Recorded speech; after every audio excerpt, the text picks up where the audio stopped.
Hi, teacher.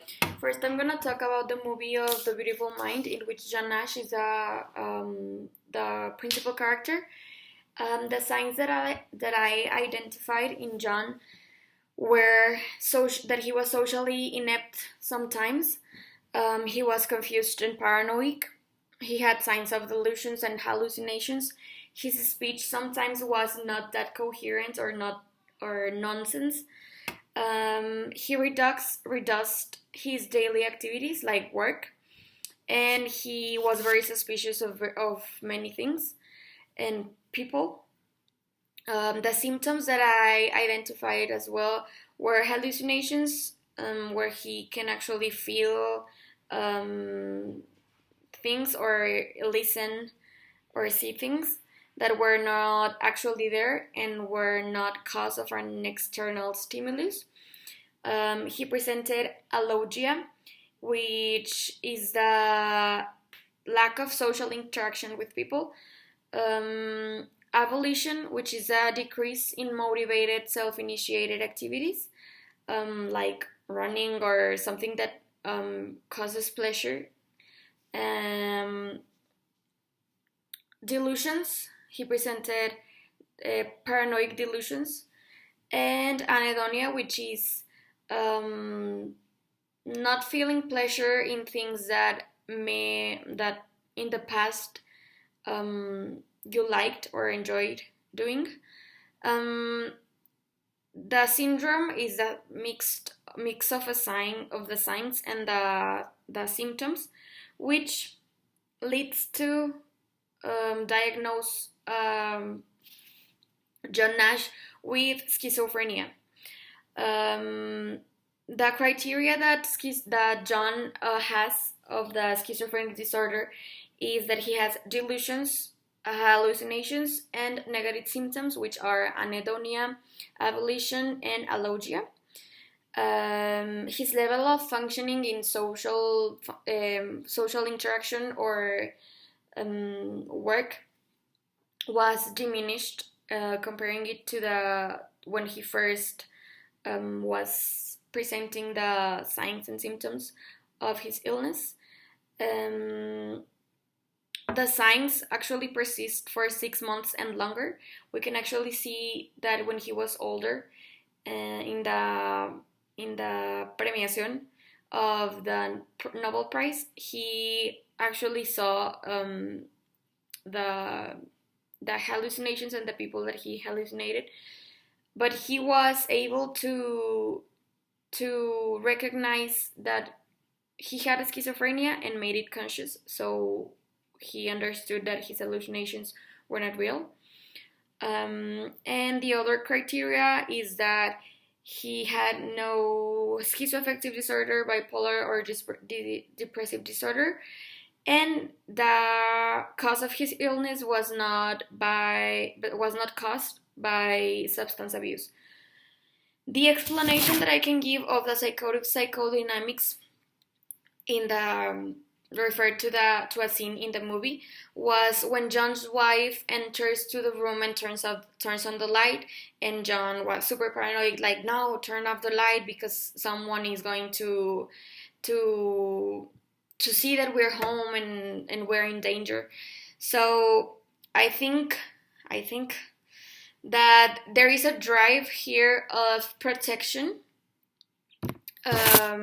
in which, to protect his family, he behaves very instinctively, and even he can be aggressive with his wife. And he told her that she had to leave his house, so to his sister's house, so she can be in no risk of danger. And I think that he has no contact with reality here. A healthy person could just like, okay, let's take precaution and stay calm. But he actually, like, said, like, no, you cannot be here. And he's conquered by the internal drive with no respect to reality. And an example, well, in here, that it is disorganized because he's in a primary thought in which he has to protect his family.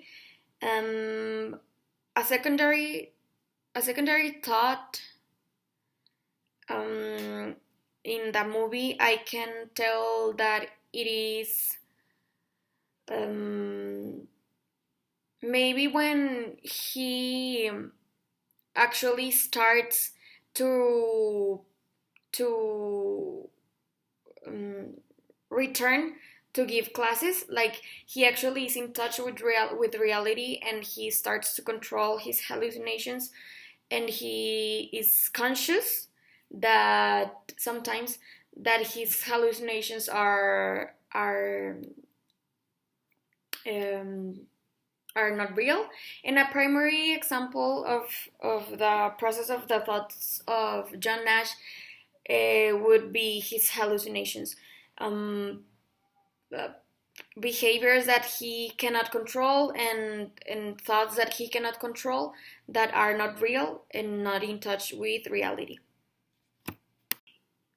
Hi, now I'm gonna talk about the movie of The Shine, in which David Helfgott is the principal character. The signs that I can identify in him are social withdrawal, lack of personal hygiene. You can actually see a scene in which, um, they reflect his room, and there are papers thrown in the floor, and it was super disorganized. He also had disorganized speech, grossly disorganized behavior. He had a manic behavior. He sometimes was irritable, and he had trouble concentrating. He had a high energy. He talked very fast, and sometimes he talked nonsense, or most of the times when he was in active phase. Was distracted very easily, and some symptoms that I can identify was odd behavior, like when he painted his face with white, and when he jumped naked in the trampoline, and when he go went swimming naked as well. He had delusions, he had manic behavior, and he had elevated and expansive mood. The syndromes were the mix of the signs and symptoms, and the diagnosis that I can give is schizoaffective disorder. This because it meets criteria of schizophrenia, in which he has delusions, disorganized speech, and grossly disorganized behavior, and a mood episode,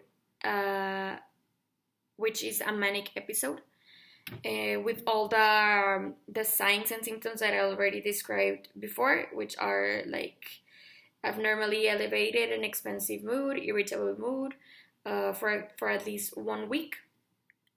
And yes, an explanation of psychotic psychodynamics. Um, I think that there is well, I don't know if I'm correct in this one, but there is a scene in which I think the drive is erotic pleasure, but he's not conscious of the behavior that he has. When he first meets